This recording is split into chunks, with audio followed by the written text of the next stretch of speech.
Él me perdonó una infidelidad hace años, así que pensé que podía hacerlo de nuevo. Ahora que lo hice no quiere perdonarme. ¿Por qué los hombres no se comunican bien? Estoy sentada en el coche, en el aparcamiento de un supermercado, porque es el único lugar donde siento que puedo respirar sin que las paredes de mi casa se me echen encima. Llevo una hora aquí, viendo a la gente entrar y salir con sus carros, viviendo sus vidas normales, y no puedo dejar de preguntarme en qué momento la mía se descarriló de una forma tan absurda. Necesito que alguien me dé una perspectiva, porque siento que estoy en un laberinto y mi marido, Miguel, es quien tiene el mapa, pero se niega a compartirlo conmigo. Para entender mi confusión, tienen que entender nuestra historia. Una historia de 10 años, con sus cimas y sus abismos. Conocí a Miguel en mi primer trabajo después de la universidad. Yo era una joven de 23 años, llena de inseguridades, y él era el jefe de proyecto, un par de años mayor, increíblemente carismático y seguro de sí mismo. Todos en la oficina estaban un poco enamorados de él, pero por alguna razón, se fijó en mí. Recuerdo nuestras primeras interacciones, yo, tartamudeando durante las presentaciones, y él, siempre encontrando la manera de hacerme una pregunta que me hiciera brillar o de darme un cumplido discreto después. Me invitó a salir con la excusa de revisar unos informes fuera de la oficina. Esa primera reunión se convirtió en una cena de 4 horas donde no hablamos de trabajo ni un solo minuto. Me enamoré de su ambición, de su risa estruendosa y de la forma en que me hacía sentir la persona más interesante del mundo. Nuestra relación fue un torbellino. A los 6 meses vivíamos juntos. Al año, estábamos comprometidos. Miguel era mi todo. Era mi mentor, mi amante y mi mejor amigo. Me animó a ser más asertiva en el trabajo, a negociar mi sueldo, a creer en mí misma. Construimos una vida juntos desde cero, amueblando nuestro primer piso con muebles heredados y soñando con un futuro brillante. Nos casamos en una pequeña ceremonia en la playa, rodeados de nuestros amigos más cercanos. Todo parecía un cuento de hadas. Él era el hombre perfecto, trabajador, leal, divertido y profundamente enamorado de mí. El primer abismo llegó cuando llevábamos unos 3 años de casados. Yo tenía 28 años. Estaba en un momento de crisis personal. Me sentía estancada en mi trabajo, veía a mis amigas tener hijos y avanzar en sus vidas, y yo me sentía perdida. Miguel, en ese entonces, estaba consumido por un proyecto importantísimo en su empresa que le exigía viajar constantemente. Pasaba semanas fuera de casa. Y yo me sentía sola, increíblemente sola. Anhelaba atención, validación, sentirme deseada más allá de ser la esposa de Miguel. Fue entonces cuando ocurrió. En un viaje de trabajo, conocí a un hombre. Fue una estupidez. Un par de copas de más en el bar del hotel, una conversación que se alargó demasiado, una sensación de conexión superficial pero embriagadora. Terminamos en su habitación. Fue algo de una sola noche, sin nombres reales, sin promesas. Un error impulsivo nacido de la soledad y la inseguridad. La culpa me carcomió desde el momento en que me desperté a la mañana siguiente. Sabía que había traicionado al mejor hombre que había conocido. Cuando Miguel volvió de su viaje, no pude soportarlo. Se lo confesé todo entre lágrimas. Esperaba gritos, acusaciones, que hiciera las maletas. En cambio, su reacción me dejó en shock. Se sentó, me escuchó en silencio, con una expresión de dolor profundo en su rostro. Cuando terminé, se quedó callado durante lo que pareció una eternidad. Luego me tomó de la mano y me dijo, estamos juntos en esto. Has cometido un error terrible, Laura, pero te quiero. Y no voy a tirar a la basura todo lo que hemos construido por esto. Lo superaremos. Y lo hicimos. O eso creí yo. Fue un proceso largo y doloroso. Fuimos a terapia de pareja. Hablamos más de lo que habíamos hablado en años. Él me contó lo herido y humillado que se sentía. Yo le conté mi soledad y mis inseguridades. Lloramos juntos. Nos perdonamos. Y lentamente, con el tiempo, reconstruimos la confianza. Nuestra relación, después de aquello, pareció incluso más fuerte. Más honesta. El perdón de Miguel fue el regalo más grande que nadie me había dado jamás. Se convirtió en la piedra angular de nuestra relación, la prueba definitiva de su amor incondicional por mí. Pensé que habíamos establecido un precedente, una regla no escrita. Nuestro amor era más fuerte que cualquier error. Y esa creencia, esa seguridad en su capacidad de perdonar, fue precisamente lo que me llevó a mi situación actual. Los siguientes 7 años fueron buenos. Realmente buenos. La terapia nos había dado herramientas de comunicación que no teníamos antes. Miguel consiguió un ascenso que le permitió viajar menos. Compramos la casa de nuestros sueños en las afueras, adoptamos un perro. Caímos en una rutina cómoda, pero esta vez se sentía diferente, más madura. La sombra de mi infidelidad se desvaneció hasta convertirse en un recuerdo lejano, una lección aprendida que, en mi mente, había fortalecido nuestro vínculo. El perdón de Miguel no era algo que diera por sentado, pero sí se convirtió en una constante en mi percepción de él. Miguel era el hombre que perdonaba, el que entendía, el que ponía nuestro amor por encima de todo. La crisis actual comenzó de una forma mucho más sutil. No fue por soledad o por sentirme estancada. Fue, por aburrimiento. Y por ego. Hace unos 6 meses, empecé un nuevo hobby, clases de salsa. Miguel odia bailar, así que fui sola. Era mi espacio, mi momento de la semana para desconectar y hacer algo solo para mí. Y allí fue donde conocí a Adrián. Adrián era uno de los instructores avanzados. Era pura energía, carismático, divertido, y me prestaba una atención especial. Al principio, era todo sobre el baile. Me corregía la postura, me guiaba en los giros, me felicitaba cuando conseguía un paso complicado. Sus manos en mi cintura, la cercanía de nuestros cuerpos, la música, todo era increíblemente excitante. Era un mundo completamente ajeno a mi vida de suburbio, a las hipotecas y a las cenas de los martes. Las clases se convirtieron en el punto álgido de mi semana. Empecé a vestirme mejor para ir, a maquillarme más. La atención de Adrián era adictiva. Pronto, las conversaciones al final de la clase se alargaron. Me invitó a un café, para hablar de técnica. Luego a una copa con otros bailarines. Y yo, conscientemente, empecé a omitirle a Miguel ciertos detalles. Me quedo un rato más en el gimnasio, voy a tomar algo con unas chicas de la clase. Pequeñas mentiras blancas, me decía a mí misma. La escalada fue gradual, casi imperceptible. De los cumplidos sobre mi baile pasó a los cumplidos sobre mí. Tienes una energía increíble, Laura, esa blusa te queda espectacular. Yo flirteaba de vuelta. Era un juego inofensivo, una forma de sentirme atractiva y deseada fuera de mi matrimonio. No sentía la misma culpa corrosiva de la primera vez. Esta vez me sentía en control. Me decía a mí misma que no era serio, que era solo un juego para subirme la autoestima. En mi cabeza, empecé a construir una justificación muy peligrosa. Pensaba en la primera vez. Miguel me había perdonado cuando nuestra relación era más frágil, cuando éramos más jóvenes. Ahora, después de 10 años, con una casa, una vida entera construida juntos, nuestro vínculo era indestructible. Pensé, de una forma retorcida, que si lo peor llegara a pasar, él volvería a perdonarme. Porque ese era nuestro acuerdo. Esa era la dinámica que habíamos establecido. Su perdón era una especie de red de seguridad que, en mi subconsciente, me permitía caminar por la cuerda floja sin miedo a caer. No estaba buscando activamente una aventura, pero tampoco la estaba evitando. Estaba jugando con fuego, convencida de que, si me quemaba un poco, Miguel estaría allí con el botiquín de primeros auxilios, como la última vez. No veía mis acciones como una traición monumental, sino como una pequeña transgresión, una desviación menor en el gran mapa de nuestro matrimonio. No me di cuenta de que para él, el mapa había sido redibujado por completo después de la primera vez, y yo seguía navegando con el antiguo, el que tenía una enorme X marcando el tesoro de su perdón infinito. El desliz ocurrió hace 3 semanas. La academia de baile organizó una fiesta en un local del centro. Era una de esas noches temáticas latinas, con música en vivo, cócteles y mucha gente. Le dije a Miguel que era una noche de chicas, de la academia, una mentira que se sentía ya rutinaria. Él ni siquiera parpadeó. Perfecto, cariño. Pásalo bien. No bebas mucho si vas a conducir, me dijo mientras me daba un beso en la frente antes de que saliera. Su confianza era tan absoluta que casi me sentí mal. Casi. En la fiesta, me sentí viva. Llevaba un vestido rojo que no me ponía desde hacía años y tacones altos. Adrián no se separó de mí en toda la noche. Bailamos cada canción. Con cada giro, con cada roce, la línea entre la alumna y el instructor, entre la amistad y algo más, se iba difuminando hasta desaparecer. El alcohol ayudó, por supuesto. Un par de mojitos me quitaron las últimas inhibiciones que me quedaban. La gente a nuestro alrededor empezó a irse, pero nosotros seguimos bailando. La química entre nosotros era innegable, una corriente eléctrica que todos en la sala podían sentir. En un momento, durante una canción más lenta, acercó su boca a mi oído y susurró, «Llevo semanas queriendo hacer esto». Y me besó. A diferencia de la primera vez, hace 7 años, no sentí una oleada de pánico o culpa. Sentí, confirmación. Era la culminación inevitable de meses de flirteo. Y, para ser sincera, se sintió increíble. No me aparté. Le devolví el beso con la misma intensidad.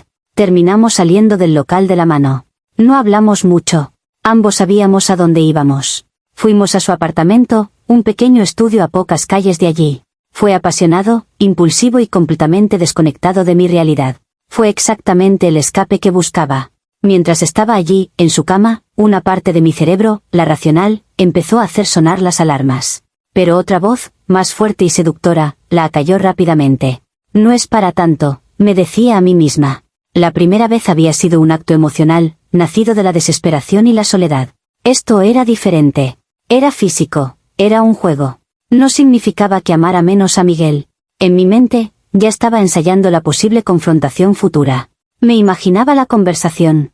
Le diría la verdad, como la otra vez. Le explicaría que fue un error estúpido, que no significó nada. Él se enfadaría, por supuesto. Estaría dolido. Pero luego, recordaría. Recordaría que ya habíamos pasado por esto.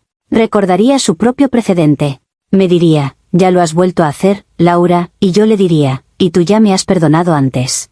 Nuestro amor es más fuerte que esto. Creía, con una arrogancia que ahora me resulta espantosa, que tenía la situación controlada. Pensaba que entendía perfectamente a mi marido y las reglas de nuestro matrimonio.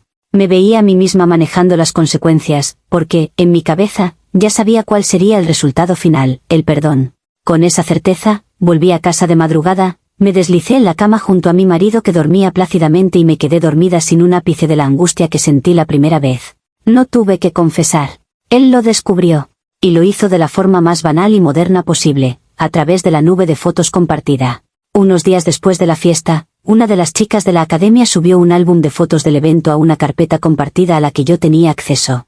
Sin pensarlo, la sincronicé en mi teléfono, queriendo guardar un par en las que salía bien. Lo que no recordé es que teníamos activada la función de álbum familiar compartido en nuestros móviles.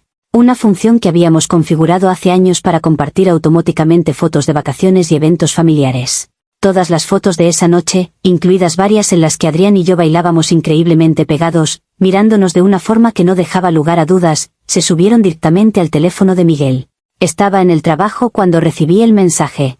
Una única foto enviada por él. Era una de las peores, yo, riéndome, con los brazos alrededor del cuello de Adrián, nuestras caras a centímetros de distancia, la pura complicidad irradiando de la imagen. Debajo de la foto, un texto, ¿así son tus noches de chicas? Se me revolvió el estómago. Lo llamé inmediatamente. No contestó. Me envió otro mensaje, no me llames. Hablamos cuando llegues a casa. El trayecto a casa fue el más largo de mi vida. Pero esta vez, mi ansiedad no era por la culpa, sino por la logística de la conversación que se avecinaba. Estaba nerviosa, pero también extrañamente preparada. Tenía mi guión listo. Iba a ser honesta, apelar a nuestro historial, a nuestra fortaleza. Estaba preparada para sus lágrimas, para su rabia inicial. Estaba preparada para iniciar el proceso de reconstrucción, de nuevo. Cuando entré en casa, él estaba sentado en el sofá de la sala, con el portátil abierto sobre la mesa de café. No me miró. La casa estaba en un silencio sepulcral. Miguel, empecé, mi voz temblorosa. Siéntate, dijo, sin levantar la vista. Su tono era frío, desprovisto de cualquier emoción. Me senté en el sillón de enfrente, sintiéndome como en un interrogatorio. He estado pensando, comenzó, y finalmente me miró. Sus ojos no estaban tristes. Estaban vacíos. He estado pensando en la primera vez. Hace 7 años. ¿Recuerdas lo que te dije? Asentí, sin poder hablar. Mi corazón empezó a latir con fuerza. Iba a empezar. El recordatorio de su perdón. Te dije que te quería y que no iba a tirar todo por la borda, continuó. Y lo cumplí. Fui a terapia. Te escuché. Lloré en secreto para no preocuparte. Trabajé cada maldito día para volver a confiar en ti. Para volver a mirarte y no ver al otro tipo. ¿Y sabes lo que es lo peor de perdonar una infidelidad, Laura? No es el acto en sí. Es la humillación. Es saber que la persona que más quieres en el mundo te consideró tan poco, que prefirió la atención de un completo desconocido antes que tu amor. Perdonar significa tragarte todo ese veneno y decidir, conscientemente, seguir amando a la persona que te lo dio. Se detuvo un momento, y su voz se quebró ligeramente por primera vez. Y yo lo hice. Porque creí que habías entendido el regalo que te estaba dando. Creí que entendías el coste de ese perdón. Pensé que el dolor que te vi sentir, tu culpa, era real. ¿Lo era, Miguel? ¿Lo es? Intenté interrumpir. Él levantó una mano, silenciándome. No, no lo era. O quizás sí, pero no lo suficiente. Porque has vuelto a hacerlo. Y eso me demuestra una cosa, que no entendiste nada. Mi perdón no lo viste como un regalo único y precioso, un acto de amor extremo. Lo viste como un precedente, como un pase libre. Pensaste, oh, Ya lo hizo una vez, puede hacerlo de nuevo. Usaste mi amor y mi perdón en mi contra, como una excusa para volver a traicionarme. Sus palabras me golpearon como un muro. Había articulado mi lógica retorcida con una claridad aterradora. Estaba desmantelando mi guión antes de que pudiera decir una sola línea. Pero, podemos superarlo de nuevo, dije, mi voz sonando débil y desesperada. Ya lo hicimos una vez. Somos más fuertes ahora. Y entonces, él negó con la cabeza, muy lentamente, y una sonrisa triste y amarga apareció en su rostro. Ahí es donde te equivocas, Laura. Perdonar una vez es un acto de amor. Que me pidas que lo haga una segunda vez, es un insulto. Ya no se trata de amor. Se trata de mi dignidad. Y no voy a volver a pasar por eso. No por ti. No otra vez. Se levantó, cerró el portátil y me miró desde arriba. Se acabó. Quiero el divorcio. Me quedé helada. Divorcio. La palabra ni siquiera había entrado en mi ecuación. No estaba en mi guión. No puedes estar hablando en serio, tartamudeé. No puedes tirar 10 años a la basura por esto. Ni siquiera hemos hablado. ¿Por qué no te comunicas? Deberíamos hablarlo, ir a terapia. Él soltó una risa seca. ¿Comunicarme? Me he estado comunicando durante 7 años con cada acto de confianza que he depositado en ti de nuevo. Y tú me has respondido con esto. No hay nada más que hablar. Mi decisión está tomada. Se dio la vuelta y salió de la habitación, dejándome sola en el silencio, con las ruinas de mis estúpidas suposiciones a mi alrededor. Las siguientes 48 horas fueron una pesadilla en cámara lenta. Miguel se instaló en la habitación de invitados. No me hablaba, no me miraba. Si nos cruzábamos en el pasillo, actuaba como si yo fuera invisible. La casa, nuestro hogar, se convirtió en un campo de batalla silencioso, lleno de una tensión tan densa que me costaba respirar. Yo intentaba iniciar conversaciones, le dejaba notas, le enviaba mensajes de texto desde la habitación de al lado, suplicándole que habláramos. Por favor, Miguel, no tomes una decisión tan drástica en caliente, pensemos en todo lo que hemos construido, no puedes rendirte sin luchar. Todas mis súplicas chocaban contra un muro de silencio. La bomba estalló cuando se lo contó a su familia. Su hermana, con la que siempre había tenido una relación maravillosa, me llamó. No para ofrecerme apoyo, sino para aniquilarme. Eres increíble, Laura, me escupió por teléfono. ¿Sabes lo que le costó a mi hermano perdonarte la primera vez? ¿Las noches que pasó en casa de mis padres porque no podía dormir a tu lado? Te dio una segunda oportunidad que no merecías, y tú se la has restregado en la cara. Eres veneno. Colgó antes de que pudiera decir una palabra. Nuestros amigos en común empezaron a tomar partido, y no era el mío. Recibí mensajes de algunos diciendo que estaban decepcionados, que no se lo esperaban de mí. ¿Qué no se lo esperaban? Si ya lo había hecho una vez. ¿Acaso todos habían olvidado esa parte? Su reacción era como si esta fuera la primera vez, ignorando por completo el contexto que, en mi opinión, lo cambiaba todo. El hecho de que él ya me hubiera perdonado era la clave de todo, pero nadie parecía verlo así. Ahora estoy atrapada en esta casa con un extraño. Un hombre que compartió mi cama durante 10 años y que ahora me trata con un desprecio helado. Su decisión es firme. Ayer por la tarde encontré folletos de abogados de divorcio sobre la mesa de la cocina. Un gesto tan deliberado, tan cruel. No quiere hablar, no quiere negociar. Simplemente ha ejecutado su decisión. Y no puedo dejar de pensar en lo injusto que es. ¿Por qué los hombres son así? ¿Por qué no pueden usar sus palabras? Él me perdonó una vez, estableciendo un patrón en nuestra relación. ¿Cómo se supone que yo iba a saber que esa oferta tenía fecha de caducidad? Si sus sentimientos habían cambiado, si el primer perdón le había dejado una cicatriz tan profunda que no podía soportar otra, ¿por qué no me lo dijo? Podríamos haber hablado de ello. Podría haberme dicho, Laura, que sepas que la confianza que tenemos ahora es frágil. No soportaría otro golpe. Eso habría sido comunicarse. En lugar de eso, me dejó creer que todo estaba bien, que éramos irrompibles. Me dejó operar bajo unas reglas que él, en secreto, ya había cambiado. Me siento engañada, como si me hubiera tendido una trampa. Su silencio durante todos estos años sobre sus verdaderos sentimientos fue una forma de falta de comunicación tan grande como mi infidelidad. Todos me ven como la villana reincidente, pero yo me siento como la víctima de una falta de claridad monumental. Sí, cometí un error, 2 veces. Pero él cometió el error de no ser honesto sobre sus propios límites. Y ahora, en lugar de asumir su parte de responsabilidad en este desastre de comunicación, simplemente aprieta el botón de autodestrucción y me culpa de todo. ¿Cómo puede ser justo eso? Actualización 1. Han pasado 6 semanas. 6 semanas viviendo en este infierno doméstico que parece no tener fin. Miguel y yo hemos establecido una especie de tregua armada, una rutina gélida para poder coexistir mientras los abogados hacen lo suyo. Él duerme en la habitación de invitados, yo en la nuestra. Apenas nos cruzamos. Comemos a horas distintas. Nos comunicamos a través de notas pegadas en la nevera o mensajes de texto monosilábicos sobre facturas o el perro. Es una tortura. He empezado el proceso de buscar mi propio apartamento y es humillante. Ver pisos pequeños y caros, sabiendo que voy a tener que dejar la casa que yo ayudé a decorar, el jardín que planté. Todo porque Miguel decidió unilateralmente que no merecía ni una conversación. He intentado de todo. Le escribí una carta de 8 páginas, derramando mi corazón, explicando mi punto de vista, pidiéndole que reconsidere la terapia de pareja antes de firmar nada. La dejó en la encimera de la cocina sin abrir durante 3 días, hasta que finalmente la tiró a la basura delante de mí. Ese gesto fue más doloroso que cualquier grito. Lo que más me carcome es su actitud. No está destrozado. No llora. Está resuelto. Va al trabajo, sale a correr, habla por teléfono con su familia y amigos, y a veces hasta le oigo reírse. Es como si hubiera amputado la parte de su vida que me incluía y no sintiera ningún dolor fantasma. ¿Cómo es posible? ¿Acaso estos 10 años no significaron nada para él? Algunos de nuestros amigos han intentado hablar conmigo, pero sus palabras están llenas de un juicio apenas disimulado. Dale tiempo, Laura, lo que hiciste fue muy duro para él. Nadie parece entender mi argumento. Cuando intento explicar que él estableció un precedente de perdón, me miran como si estuviera loca. ¿Y esperabas que lo hiciera para siempre?, me dijo una amiga. Pues sí, eso es lo que yo entendí que era el matrimonio. Un compromiso de superar las cosas, no de poner un límite secreto de errores. Me siento cada vez más resentida.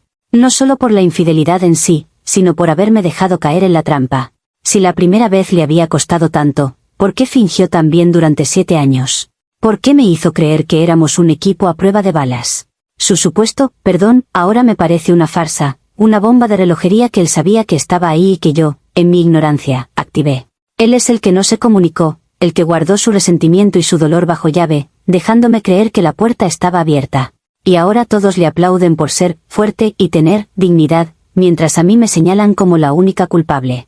Es la mayor injusticia que he vivido. No me arrepiento de lo que hice tanto como me arrepiento de haber confiado en un hombre que, al parecer, nunca fue sincero del todo. Actualización 2. Ya han pasado 8 meses. El divorcio es definitivo. Firmamos los papeles la semana pasada en una oficina impersonal con nuestros respectivos abogados.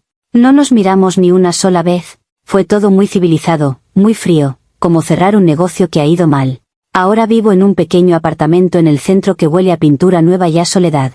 La casa se vendió. Todo lo que construimos juntos ha sido liquidado y repartido. Ver a Miguel durante el proceso ha sido revelador. Ha perdido peso, se ha cortado el pelo de otra manera, viste diferente. Parece más joven, más ligero. Mis amigos en común, los pocos que me quedan y que actúan como espías reacios, me dicen que está saliendo con alguien. Una mujer de su trabajo. Dicen que parece feliz. Esa palabra, feliz, se me clava como un cuchillo. ¿Cómo puede ser feliz tan rápido? ¿Cómo puede rehacer su vida como si yo solo hubiera sido un capítulo, una nota a pie de página? He tenido mucho tiempo para pensar, para analizar cada detalle de nuestra relación. Y cada vez estoy más convencida de mi teoría. Miguel nunca me perdonó de verdad la primera vez. Lo que hizo fue enterrar su resentimiento muy hondo, fingiendo ser el marido comprensivo y magnánimo porque era más fácil que afrontar el conflicto. Se guardó esa carta durante 7 años, esperando el momento perfecto para jugarla. Y cuando le di la excusa, la usó para aniquilarme, para poder salir de la relación como el mártir, el hombre herido que no pudo más. Me siento estafada. No por el divorcio, sino por los 7 años de mentira que vivimos. Todos esos aniversarios, esas vacaciones, esas noches acurrucados en el sofá, ¿cuánto de eso fue real?